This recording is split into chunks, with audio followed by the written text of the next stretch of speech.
Stepney's visit to the Fat Controller's Railway was coming to an end. "We shall miss you," said the Fat Controller. Then he turned his attention to all the other engines. "My railway is very busy and I am pleased with you, but you need help. A diesel is all that's available. Please do your best to avoid any, disturbances." "What does that mean?" whispered Duck. "That means this diesel is difficult," snapped James. And he was.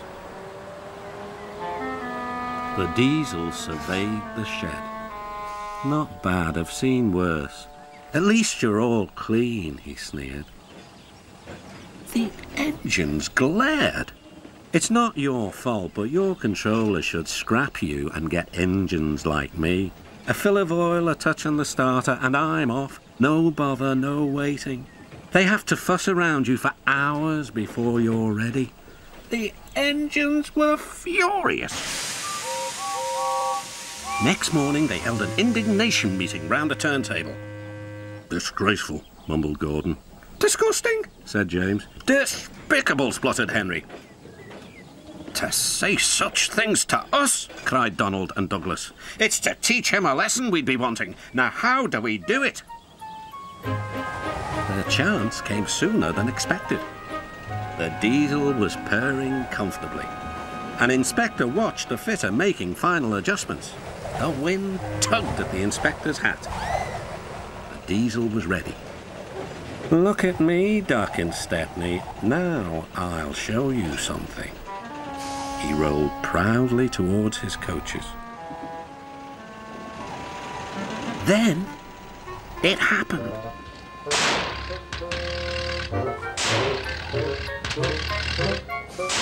Shaking and spluttering, the diesel stopped.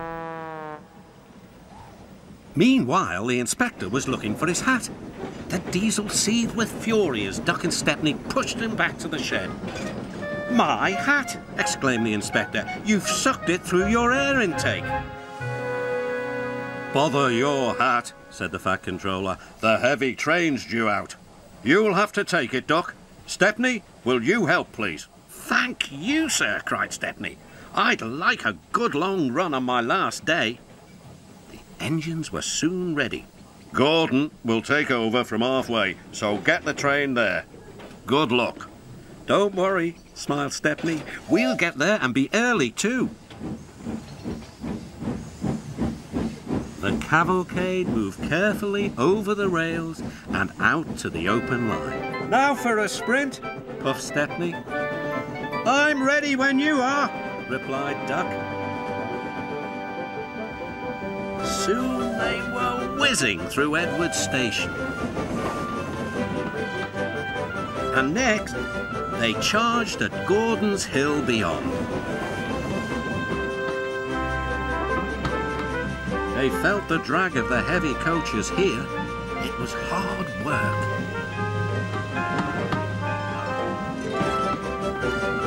At last, they were running smoothly along the line towards the big station.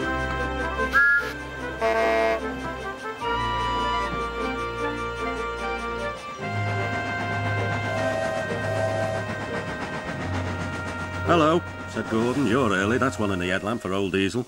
"James says he's sick as boiler sludge and sulking in the shed."